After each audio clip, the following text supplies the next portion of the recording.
You know what's funny about trust fund babies? They never see the trap until it's too late. We only want successful people at our partnership celebration, Mike, not your blue-collar friends.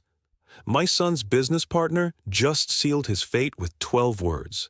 Chad Harrison, venture capitalist, fourth-generation San Francisco money, Stanford MBA, standing in my modest Palo Alto office Thursday evening, dismissing 3 decades of sweat and innovation. I didn't raise my voice, didn't defend myself, just nodded slowly. That calm smile my engineering team knows means someone's about to learn a very expensive lesson. See, Chad thought he was talking to some lucky tech worker who got rich during the dot-com boom. He had no idea the unsuccessful man he was dismissing held the patents that would make or break his precious $50 million startup acquisition. 24 hours later, his deal would collapse, his reputation would crumble, and 200 investors would witness exactly who the successful people really were. Subscribe to know how I made a $50 million empire disappear, his Silicon Valley dream in one night. But first, let me show you how this played out. The disrespect didn't start Thursday night. It had been building for months, one small cut at a time. It began in March when Chad first saw my guest list for the partnership celebration. 31 names. My engineering team, the programmers, the guys who'd helped me build Innovate Tech from nothing. Tony Rodriguez, who taught me JavaScript when I was still debugging COBOL. Sarah Kim, who vouched for me when VCs wouldn't look at a community college dropout twice. These weren't just employees, they were family. Dad, maybe we should reconsider some of these invitations, Jason said gently, Chad's arm around his shoulders. The Harrison family has certain expectations. Chad nodded approvingly. It's nothing personal, Mike, but a celebration reflects the companies involved. We need to think about optics. Optics. That word would haunt me for weeks. By April, my list had been refined. The engineering guys were out. My poker buddies from the old neighborhood, gone. Even Mrs. Patterson, who'd watched Jason grow up while I worked 18-hour days, too informal for a Harrison celebration. We're keeping it intimate, Chad explained, reviewing seating charts at my kitchen table. Just family and people who matter in our circles. I watched my son's face during these conversations. Jason, my pride and joy, the first Thompson to graduate from Stanford. He'd squirm uncomfortably, but never spoke up. Success makes you blind, I told myself. He'll see eventually. But it got worse. In May, Chad suggested I might want to upgrade my wardrobe for business-related events. He handed me a business card for his family's personal shopper. Nothing offensive, Mike, but you'll be meeting some important people. First impressions matter. Important people. There was that phrase again. The real slap came during the venue walkthrough at the San Francisco Peninsula Club in June. I'd paid the $2,000 deposit myself, money I'd earned writing code in my garage while Chad was playing lacrosse at prep school. This is Jason's father. Chad introduced me to the event coordinator. He's in tech.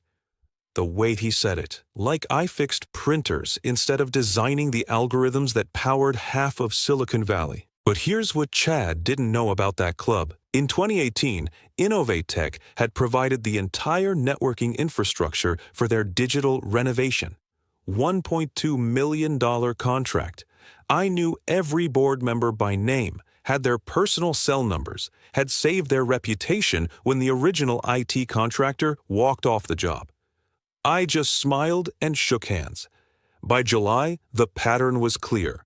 Chad was systematically erasing my life from his celebration. My business associates, too risky. My church friends might not understand the social dynamics. Even my brother David, a successful surgeon, was questioned. Is he established in the community? David had been saving lives for 25 years, but apparently that wasn't established enough for the Harrisons. The final insult came 3 weeks ago. Chad arrived at my house with revised seating charts. I found myself at table 15 in the back corner, next to the service entrance. Jason's mother, God rest her soul, would have been mortified.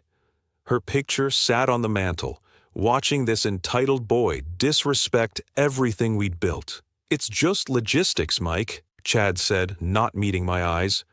"The front tables are for immediate family and key business contacts."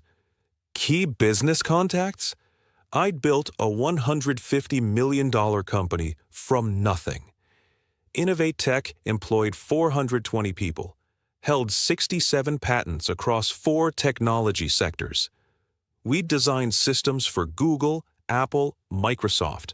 My company's logo was on servers from Silicon Valley to Seattle, but I wasn't a key business contact? That's when I started making phone calls, quiet inquiries about Chad Harrison and Harrison Venture Capital. What I discovered made my blood run cold and my resolve crystal clear. Chad wasn't just dismissing my background. He was hiding his own dirty secrets. Harrison Venture Capital managed $2.2 billion in client investments. Impressive numbers. But my private investigator, the same one I used for corporate security checks, found some interesting discrepancies. Phantom companies, inflated valuations, investor fraud totaling $15 million to cover personal expenses. Chad Harrison, the man judging my worthiness, was embezzling from pension funds to maintain his lifestyle. The Securities and Exchange Commission had opened a formal investigation 4 months ago.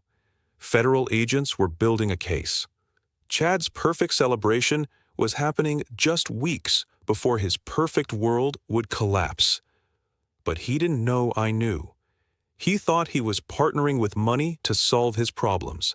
My patents, my technology, to cover his theft. The celebration was his last performance before the inevitable.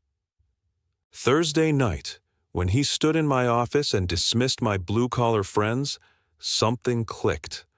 This wasn't about social status anymore. This was about character. This was about a man who'd never earned anything, questioning the worth of a man who'd earned everything. Chad thought he was dealing with just another lucky tech worker. What he didn't realize was that luck had nothing to do with it. For 30 years, I'd built more than software. I'd built relationships, trust, respect, a reputation that opened doors and moved mountains. Friday morning, Chad Harrison would discover exactly how many mountains I could move, and exactly how quickly his perfect celebration could disappear. Friday morning, 7:45 a.m., my phone rang while I was reviewing Innovate Tech's quarterly reports. Chad's name flashed on the screen. I always record my business calls. 30 years in tech taught me that people say things, then deny them later. Chad was about to give me the gift of his own words. "Mike, we need to talk." His voice carried that entitled edge I'd grown to hate. "I've been thinking about yesterday's conversation." "Have you?" "Look, I need you to understand something. This celebration isn't just about Jason and me. It's about 2 companies coming together. The Harrison name has meant something in Silicon Valley for 4 generations. I stayed quiet. Let him dig his own grave. My mother is hosting a pre-celebration dinner next Thursday. The guest list is selective. We're talking about people who shaped this industry, tech leaders, political figures, old families. I see. The thing is, Mike, your people, your friends from the engineering floor, they wouldn't be comfortable in that environment. And honestly, they might make other guests uncomfortable too. My grip tightened on the phone. My people? Don't take it personally. It's just reality. Look at the Morgans. Their son partnered with that biotech entrepreneur last year. Beautiful celebration, but they kept the guest lists complimentary. His Stanford crowd, her venture capital friends. Everyone stayed in their lane. Their lane. This boy was actually telling me to stay in my lane. Chad, let me ask you something. What exactly do you think I do for a living? A pause. You're in tech. You do well for yourself, obviously. Jason mentioned you own your own company. Innovate tech, right? And that's great, Mike, really. My grandfather always said America needs skilled programmers. You've built a nice business, but this celebration, the people attending, we're talking about a different level of industry, a different level of society. A different level of society. The man was literally explaining social hierarchy to me like I was a child. Tell me about this different level, son. Well, there's my father's law partners, federal judges, the Whitman family. They own the largest bank in the county. Senator Morrison will be there. These are people who move markets, who influence policy. They speak a certain language. What language is that? The language of real power, Mike. Old money. Established influence. Look, I'm not trying to be offensive, but there's a difference between new money and, well, money that's been refined over generations. Refined money. Like wine in a cellar, getting better with age. So my money isn't refined enough? It's not about the money itself. It's about understanding how to use it, how to present yourself, how to navigate certain social waters. His voice softened, like he was explaining something to a confused immigrant. My family has been part of the Silicon Valley establishment for over a century. We know these people. We understand their expectations. And I don't. Honestly, no. And that's okay. You've achieved the American dream. You came from nothing and built something. That's admirable. But Jason is partnering into a different world now. A world with different rules. The American dream. He said it like I'd won a participation trophy. Different rules. Exactly. Look, Mike, I need you to understand something. This partnership is Jason's chance to elevate himself, to become part of something bigger than where he came from. But that requires sacrifice. It requires leaving certain things behind. Certain things like his father's history, like the people who'd helped build his life. What exactly are you asking me to do, Chad? I'm asking you to think about what's best for Jason. Maybe you could host a separate celebration for your people. Something more casual, a barbecue maybe, after the official event. That way everyone's included, but in appropriate settings. A barbecue for the unimportant people? And you think this is what Jason wants? Jason wants to fit in with his new partners. He wants to be accepted, and he will be, as long as we're thoughtful about how we handle these transitions. Handle these transitions? I was a transition to be managed. Chad, I'm going to be very direct with you. This celebration is about Jason's future, our future. The Harrison family has connections that could benefit his career, his social standing, his entire life trajectory. But that requires us to be strategic about associations. Strategic about associations. I was an association to be managed. You know what, Chad? You're absolutely right. I am? Completely. This celebration should absolutely reflect the kind of people you and Jason associate with. Exactly. I knew you'd understand. Oh, I understand perfectly. In fact, I think I understand better than you do. Something in my tone must have changed, because Chad went quiet. Is everything okay, Mike? Everything's perfect, son. You've made everything crystal clear. Good, good. So we're on the same page about the guest list adjustments. We're definitely on the same page about who belongs at this celebration. After I hung up, I sat in my office for 5 minutes, listening to the recording playback. Every word, every insult, every casual dismissal of my life, my friends, my worth. Chad had just given me 26 minutes of ammunition. More importantly, he'd given me moral permission for what came next. By noon, Chad Harrison would learn the difference between inherited privilege and earned power, the hard way. I made the decision at 11:52 a.m., staring at my son's Stanford graduation photo on my desk. Jason, summa cum laude in computer science, the first Thompson to wear a cap and gown from an Ivy League school. I'd worked double shifts for 4 years to pay his tuition, never missed a parent conference, never missed a graduation ceremony. That boy was my everything, but he deserved better than Chad Harrison. My phone buzzed. Jason calling. Dad, Chad said you two had a good conversation this morning. He said you understood about the celebration arrangements. His voice sounded relieved but fragile, like he'd been holding his breath for months. We definitely understood each other, son. Good. I know this has been complicated, but Chad's family has certain traditions, and honestly, Dad, this could be really good for my career. His father's firm represents some major corporations. There could be opportunities. Jason, do you love him? Silence. Too long of a silence. Of course, Dad, why would you ask that? We're business partners. Because partnership doesn't ask you to be ashamed of where you came from. Another pause. When he spoke again, his voice was smaller. I'm not ashamed, Dad. I'm just trying to fit into his world, and sometimes that means making adjustments. Adjustments? Just like his partner said. Son, let me ask you something. When you bring Chad to our house, does he ask about the photos on the mantle? About your mother's story? About how we got here? Silence. Does he ask about the business? About the people who helped us?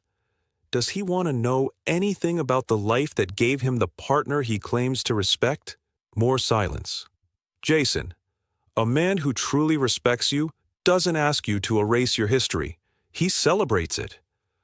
It's not that simple, Dad. His family, they have expectations.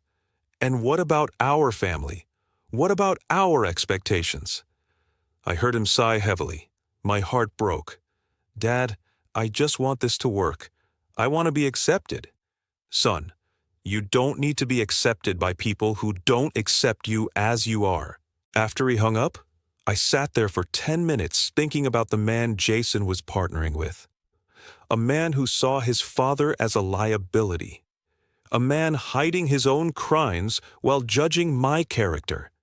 A man who would spend their partnership teaching him to be ashamed of the very strength that made him extraordinary. That's when I opened my laptop and started making calls. First call, Marcus Webb, my private investigator. Marcus, I need everything you can get me on Chad Harrison and Harrison Venture Capital. Financial records, client complaints, SEC filings, everything. How fast do you need it? By 3 p.m. Jesus, Mike, that's pushing it. Push harder. There's a $15,000 bonus if you deliver. Second call, San Francisco Peninsula Club. Hello, Mrs. Chen. This is Mike Thompson from InnovateTech. I need to discuss the Harrison Thompson celebration booking. Yes, I know it's short notice. No, there's been a family emergency. The conversation lasted 15 minutes. Mrs. Chen was apologetic but understanding. The $2,000 deposit would be fully refunded due to the circumstances. Third call, the Ritz-Carlton Half Moon Bay. Mr. Rodriguez, Mike Thompson. We designed your entire network infrastructure in 2019. That's right, the one that came in under budget and ahead of schedule. I need a favor. The Ritz had been Chad's backup venue. The presidential suite he'd reserved for $3,500 a night suddenly unavailable due to a network security emergency that would require extensive work by InnovateTech. Fourth call, Cavallo Point Lodge. This one was personal. I'd designed their smart building systems in 2020. Saved them $600,000 when the original contractor tried to cut corners with substandard equipment. The owner, Bill Patterson, owed me more than money. He owed me his reputation. Bill, it's Mike. I need the Harrison celebration booking canceled. No, I can't explain right now. Yes, I know it's their biggest event this quarter. Bill, trust me on this one. By 2 p.m., Chad Harrison's perfect celebration venues were disappearing one by one. But I wasn't done. At 2:52 p.m., Marcus called back. Mike, you're not going to believe what I found. Chad Harrison is in deep shit. The SEC has been investigating Harrison Venture Capital for 10 months. Investor fund misappropriation. We're talking $15 million in suspicious transfers. Keep going. It gets worse. The guy has been creating phantom companies, inflating valuations, using pension fund money to cover personal expenses. There's chatter he's been living off client investments for 2 years. When does this go public? FBI raid is scheduled for Monday morning. Arrest by Tuesday. Chad Harrison had 1 weekend left as a free man. 1 weekend to learn what happened when you disrespected the wrong tech worker. Friday, 3:20 p.m. Chad's panic started with a phone call from his event coordinator. I know because Jason called me 25 minutes later, his voice shaking. Dad, something weird is happening. Chad just got a call from the event planner. The Peninsula Club canceled our booking. They said there was a family emergency, but that doesn't make sense. We had contracts. That is strange, son. And the Ritz just called too. They said there's a network security issue in the presidential suite. Major repairs needed. They're refunding our deposit. I made sympathetic noises while reviewing my company's client list. 30 years of building relationships was about to pay dividends. Dad, Chad is freaking out. He's calling everyone he knows, trying to find another venue, but everything good is booked months in advance. I'm sure he'll figure something out. What Chad didn't know, what nobody knew except me, was exactly how deep InnovateTech's roots ran in Silicon Valley. We hadn't just built software. We'd built the digital infrastructure of an entire community's business life. 3:50 p.m. My phone rang. Cavallo Point Lodge. Mr. Thompson, this is Jennifer from Cavallo Point. I wanted to personally apologize about the Harrison celebration cancellation. Mr. Patterson explained there were family circumstances. I appreciate you calling, Jennifer. We're refunding the full $8,000 deposit, of course. And Mr. Patterson wanted me to tell you that if you need anything else, anything at all, just call. Bill Patterson understood loyalty. When his lodge's network had been hacked in 2020, I'd personally led the response team, worked 72 hours straight, saved his reputation. The lodge had reopened on schedule because of relationships I'd spent decades building. 4:25 p.m., Jason called again. Now he sounded scared. Dad, 4 more venues just canceled. The Tech Museum, the Computer History Museum, even the Google Campus Event Center. They all have different excuses, but Chad says this can't be a coincidence. It wasn't a coincidence. It was a masterclass in leverage. Tech Museum, InnovateTech had designed their interactive exhibit systems in 2019. The curators still sent me holiday cards. Computer History Museum. We donated our vintage equipment collection and provided technical expertise for their new displays. Google Campus, my company had consulted on their security protocols. The facilities manager's son interned at InnovateTech. Chad thinks someone is sabotaging us, Dad. He's talking about hiring a private investigator. That seems extreme, son. Is it? Dad, Chad asked me something today. He asked if you knew people at these venues, if you had connections. I stayed quiet. Dad, what did you tell him? I said you were just a tech worker who got lucky, that you wouldn't have that kind of influence. Just a tech worker who got lucky. Even my own son had bought into Chad's narrative. Jason, let me ask you something. In 30 years, how many companies do you think InnovateTech has worked with? I don't know, dozens? 1,247 completed projects. Software systems, network infrastructure, security protocols. Smart building technology. We've employed over 800 people over the years. Subcontractors, suppliers, vendors. We've done business with every major tech company from here to Seattle. Silence. When you solve someone's critical problem, Jason, they remember. When you save their project, protect their data, deliver on time and under budget, they remember. When you employ their children, mentor their interns, sponsor their community programs, they remember. Dad, what are you saying? I'm saying that maybe Chad doesn't understand what 30 years of honest work actually builds. 5:35 p.m. Chad called me directly. His voice was tight, controlled, but I can hear the panic underneath. Mike, I need to ask you something, and I need you to be straight with me. Of course. Do you have business relationships with any of the venues we've been looking at? I've done work for various clients over the years. Why? Because 8 venues canceled our celebration today. 8. That doesn't happen by accident. That does seem unusual. Mike, I need to know, are you interfering with my celebration? The question hung in the air. Chad Harrison, the man who'd spent months explaining to me how unimportant I was, now suspected I had the power to dismantle his perfect day. Chad, let me ask you something. Yesterday, you told me I didn't understand important people. Today, you're asking if I have enough influence to affect your celebration. Which is it? Silence. I mean, according to you, I'm just a lucky tech worker. How could someone like me possibly have connections to 8 different high-end venues? Mike. Unless, of course, you were wrong about what I built here. Unless 30 years of hard work actually earned me something more than luck. I could practically hear him sweating. Look, if there's been some kind of misunderstanding, no misunderstanding, Chad. You've been very clear about your opinion of me, and I've been very clear about understanding exactly where I stand. What do you want? There it was. The question that proved Chad Harrison finally understood who held the power. I want you to have exactly the celebration you deserve. Exactly the celebration that reflects who you really are. Meaning what? Meaning a man who builds his life on other people's money while hiding his own crimes probably shouldn't be throwing elaborate parties. Dead silence. That's right, Chad. I know about Harrison Venture Capital. I know about the SEC investigation. I know about your phantom companies. I know exactly who you really are. You can't prove anything. Monday morning, the FBI will prove plenty. But don't worry about Monday.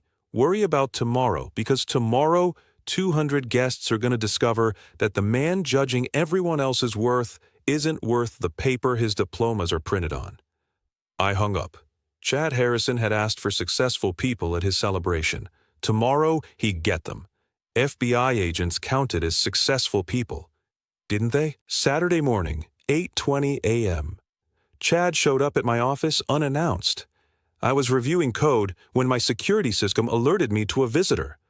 Chad walked through my office door like he owned the place, but his confidence was cracking. Designer suit wrinkled, hair disheveled, dark circles under his eyes. This was a man who hadn't slept. We need to talk. I gestured to the chair across from my desk. Have a seat. He remained standing, trying to project authority in a room that screamed my success. Patents on the walls, photos of server installations, a framed copy of my first software license from 1995. The American dream made digital. You think you're clever, don't you? I leaned back in my chair. I think I'm thorough. 12 venues, Mike. 12. Every single backup option we had, gone overnight. That's unfortunate. Cut the... He stopped himself. You did this. Did what exactly? His hands were shaking. You systematically destroyed my celebration. Used your connections to shut down every venue in the Bay Area. Chad, yesterday you told me I was just a lucky programmer. Today you're crediting me with controlling every venue in Silicon Valley. Make up your mind. He started pacing, caged animal energy. This isn't a game, Mike. Jason is devastated. His dream partnership celebration is ruined because you can't handle being excluded from the cool kids table. Excluded from the cool kids table? Still talking to me like I was a child. Sit down, Chad. Something in my tone made him freeze. I said sit down. He sat. I opened my desk drawer and pulled out a manila folder. 52 pages of SEC investigation documents. Chad's eyes went wide when he recognized the federal letterhead. Let's talk about games, son. You've been playing a big one. $15 million in investor funds, 23 separate phantom companies, all to cover personal expenses while you lecture me about success. His face went white. Margaret Sullivan, 67 years old, pension fund. You created a fake biotech startup and convinced her to invest $200,000. Used it for your Tesla and your Napa Valley weekends. You can't prove... ... Robert and Susan Chen, both in their 70s. Their retirement account, $300,000. Gone to fund your lifestyle while they eat ramen to save money. I slid another document across the desk. Bank records showing wire transfers to luxury car dealerships. Here's what I find interesting, Chad. You spent months telling me about successful people, about refined money, about social standing. But the whole time you were stealing from elderly investors to fund your lifestyle. It's not stealing. It's temporary liquidity management. Temporary liquidity management. Even facing federal charges, he was speaking in euphemisms. The FBI doesn't see it that way. Neither do your investors. Neither do the federal prosecutors who've been building this case for 10 months. How did you... He stopped himself. How did I get this information? Same way I got the venue cancellations. Relationships, Chad. Real relationships built on trust and respect, not inherited connections or social climbing. He leaned forward, desperate. Look, Mike, maybe we can work something out. The celebration, Jason, he doesn't deserve to suffer for our disagreements. Jason deserves better than you. I care about him. You care about his father's patents. You thought partnering with Jason would give you access to Innovate Tech's intellectual property, let you license our technology to pay back what you stole before anyone noticed. His silence confirmed everything. Here's what's going to happen, Chad. Monday morning, FBI agents will arrest you for wire fraud, securities violations, and investor theft. Your assets will be frozen. Your reputation will be destroyed. Your family name will be synonymous with financial crime. And Jason will discover he dodged a bullet. Instead of partnering with a criminal, he'll be free to find partners who deserve his talent. Chad stood up slowly. This isn't over. You're right. It's not over. It's just beginning. In 4 hours, 200 guests will arrive for your celebration. They'll learn exactly who Chad Harrison really is. You bastard. I'm a programmer who built an empire through honest work. You're a trust fund criminal who destroyed elderly people's lives to buy luxury cars. Which one of us is the bastard? Saturday, 10:35 a.m. Chad Harrison played his last desperate card. I was reviewing server logs when Jason called, his voice brittle with anxiety. Dad, have you seen Chad's LinkedIn post? I opened my laptop. Chad had posted a professional statement 35 minutes earlier. Corporate headshot, composed expression, sitting in what looked like his family's law office. Old money staging at its finest. Colleagues and friends, I need to address some disturbing developments regarding our partnership celebration today. It's come to my attention that certain individuals have used unethical business practices to interfere with private corporate events. The comments were already flooding in. Harrison Family Connections expressing outrage, venture capital associates offering support, old Silicon Valley money circling the wagons. Without naming names, I want everyone to know that intimidation and corporate sabotage will not be tolerated. The Harrison family has served this community for 4 generations. We will not be bullied by those who mistake nouveau riche for true success. Nouveau riche for true success. Chad was doubling down on social hierarchy, even while facing federal charges. Jason was upset. Dad, people are sharing it. Chad's connections, his family's network. They're saying terrible things about new money, about tech workers who don't understand Silicon Valley values. Silicon Valley values, from a man who'd stolen $15 million from elderly investors. The comments are getting worse, Dad. Someone posted photos of our house, calling it tech money gaudy. They're saying you're jealous of old California families. I scrolled through the responses. Margaret Harrison, Chad's mother, had shared the post with her own commentary. Some people never learn their place in society, no matter how much money they acquire. Their place in society. Then I saw something interesting. Senator Morrison had liked the post. The same Senator Morrison who'd been at several Innovate Tech product launches, praising my company's contribution to American technological leadership. At 11:05 a.m., my phone rang. Bill Patterson from Cavallo Point Lodge. Mike, I'm seeing some social media activity. People are questioning your character, your business practices. Some of my board members are concerned about our association. I understand, Bill. Look, I've known you for years. You're solid.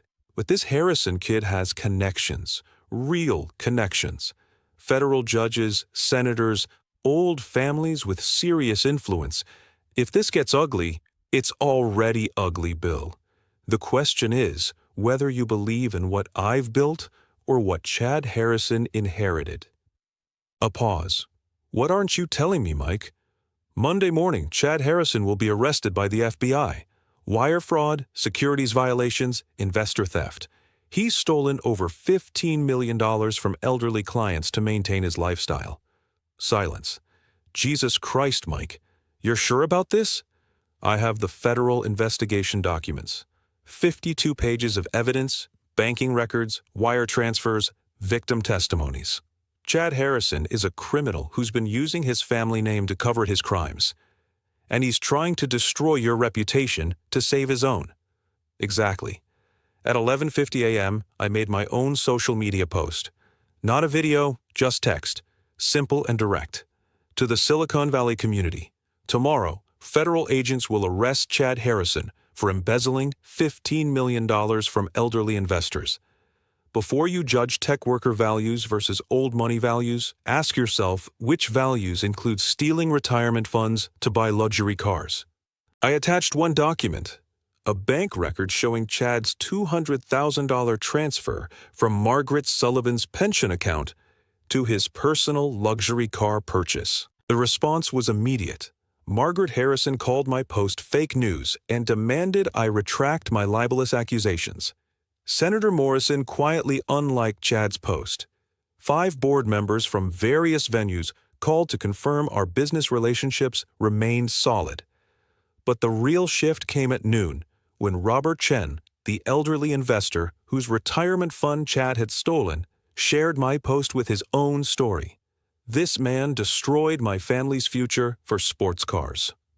45 years in America, built a small restaurant chain, saved every dollar for retirement. Chad Harrison spent our life savings on his lifestyle while we ate mac and cheese to pay medical bills. Then Margaret Sullivan posted, "My husband died believing his pension was secure. Chad Harrison spent our retirement on luxury cars while I worked retail at 68 to pay rent." 17 more victims came forward within 2 hours. Elderly immigrants, middle-class families, working-class retirees, all robbed by the man lecturing about Silicon Valley values. The comment sections flipped. Chad's society friends went silent. The narrative changed from tech worker overreach to criminal exposed. At 2 p.m., Chad posted again. The composed mask was gone, replaced by raw desperation. These accusations are completely false. My lawyers will address these defamatory statements. My family's reputation will not be destroyed by jealous competitors who... He never finished. The video cut off mid-sentence because at 2:08 p.m., 3 black SUVs had pulled into the Harrison family driveway. FBI agents, arriving 18 hours early, someone had tipped them off that Chad might flee. That someone might have been a concerned citizen who'd provided evidence of ongoing financial crimes. That concerned citizen might have been a tech worker who understood the difference between inherited privilege and earned justice. Saturday, 2:35 p.m. While FBI agents searched the Harrison estate, I was having the most important conversation of my life. Jason sat in my kitchen, the same kitchen where Chad had dismissed my blue-collar friends 2 days ago. His business suit hung upstairs, never to be worn to a partnership celebration. His dreams were crumbling, but his eyes were finally clear. "Dad, I need to know everything." I spread the documents across the kitchen table, like a dealer laying out cards. Bank records, SEC filings, victim testimonies, luxury purchase receipts. 2 years of Chad Harrison's criminal activity documented in black and white. Margaret Sullivan, 67 years old. Chad convinced her to invest in his fake biotech startup. Then, he spent $200,000 of her pension on a Tesla. Jason studied Mrs. Sullivan's bank statements, his hands shaking. She trusted him. They all trusted him. Robert and Susan Chen, retirement savings gone. The Williams family, their daughter's college fund disappeared. 17 families, Jason.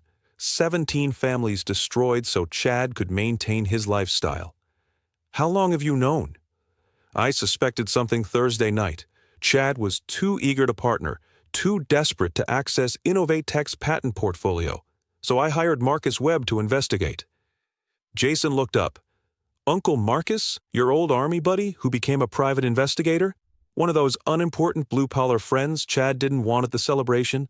The irony wasn't lost on him. The man Chad had dismissed as unworthy had provided the evidence that would destroy him. Marcus found the SEC investigation on Friday morning. The phantom companies, the pattern of investor theft. Chad thought he was partnering with a rich man's son to solve his problems. Jason was quiet for a long moment, processing the betrayal. Not just Chad's betrayal of his clients, but his betrayal of him. He never respected me, did he? No, son. He saw you as a means to an end. Access to our patents, our technology, legitimacy for his crimes. The partnership was never about building something together. It was about using you to cover his theft. Jason's voice was barely a whisper. All those months of making me feel ashamed of where I came from, making me apologize for you, for our friends, for everything we built. He needed you to believe his version of success, because if you saw the truth, you'd realize that everything he had was stolen or inherited.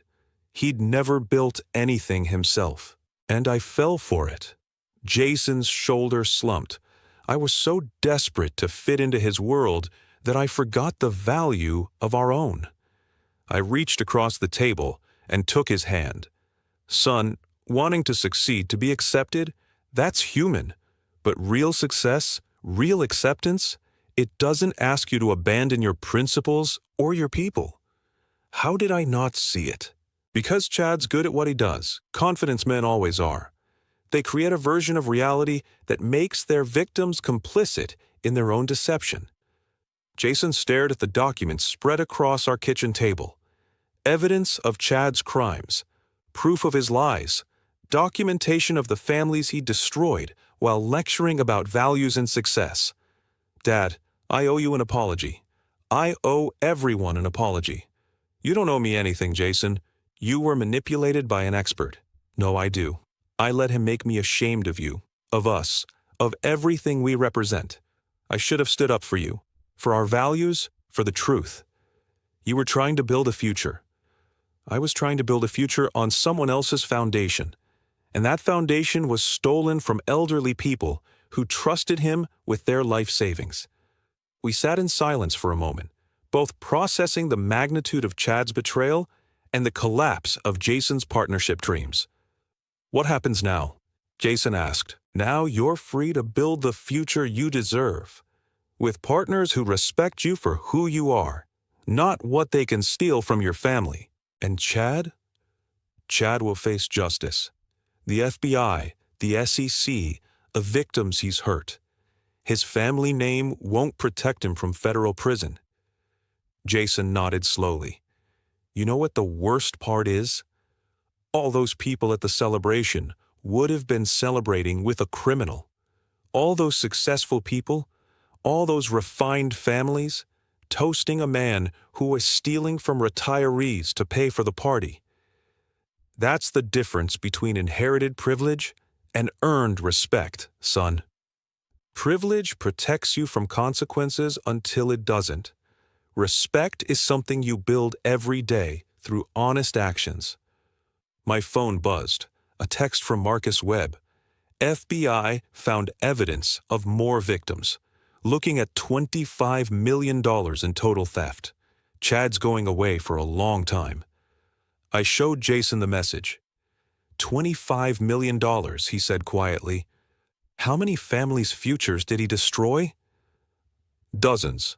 maybe hundreds, all while lecturing us about success and social standing. Jason stood up and walked to the window, looking out at the neighborhood where he'd grown up. The houses weren't mansions, but they were homes built by honest work, families who'd earned their place through effort, not inheritance. Dad, I want to do something for the victims, for the families Chad hurt. What do you have in mind? Innovate Tech has resources. We have connections. Maybe we can help some of these families recover. Maybe we can make sure they get justice, not just Chad's punishment. I smiled. This was the son I'd raised, the son who understood that true success meant lifting others up, not stepping on them. I think that's a perfect idea, Jason. Let's show Silicon Valley what real values look like. Chad Harrison was sentenced to 15 years in federal prison for wire fraud, securities violations, and investor theft. The total amount stolen reached $28 million, affecting 47 families across California. His family's venture capital firm was dissolved, their assets frozen to compensate victims. Jason launched the Thompson Victim Recovery Fund, using a portion of Innovate Tech's patents licensing revenue to help elderly investors recover their losses. We worked with Marcus Webb to track down every victim, every stolen dollar, every broken promise. The fund recovered $12 million in the first 6 months. Margaret Sullivan got her pension back and sent us a handwritten thank you note. Robert and Susan Chen reopened their restaurant. The Williams family put their daughter through college. Jason found new partners, real partners, people who celebrated his background instead of asking him to hide it. People who understood that innovation comes from diverse perspectives, not inherited privilege. The celebration that Chad had planned never happened. Instead, we threw a different kind of party. Innovate Tech's annual Employee Appreciation Dinner, held in our company cafeteria. Tony Rodriguez was there, the man who'd taught me JavaScript. Sarah Kim, who'd vouched for me when I was just a community college dropout. Mrs. Patterson, who'd watched Jason grow up. All the people Chad had deemed unworthy of his celebration. Jason gave a speech that night. He talked about the difference between earning respect and inheriting privilege. He talked about the value of honest work and genuine relationships.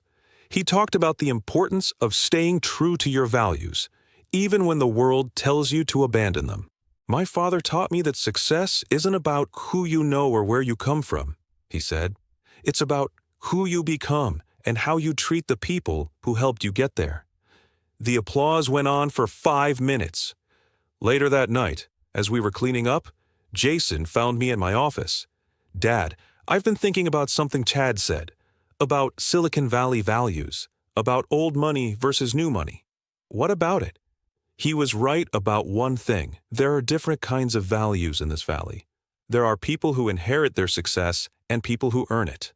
People who build their wealth by creating value and people who steal it from others. And I want to make sure I'm always on the right side of that line. I want to build something that creates value, that helps people, that makes the world better.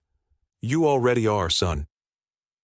Because of you, because of the example you set, because of the values you taught me. I thought about Chad Harrison, sitting in a federal prison cell, finally learning the difference between inherited privilege and earned consequences. I thought about the families he'd hurt and the lives he'd destroyed in pursuit of a lifestyle he'd never worked to deserve. And I thought about Jason, my son, who learned that true success isn't about fitting into someone else's definition of worth. It's about defining worth for yourself and living up to that standard every single day. Chad Harrison had asked for successful people at his celebration. In the end, he got exactly what he deserved. Federal agents who'd successfully built a case that would put him away for 15 years. Sometimes the last laugh really is the best laugh.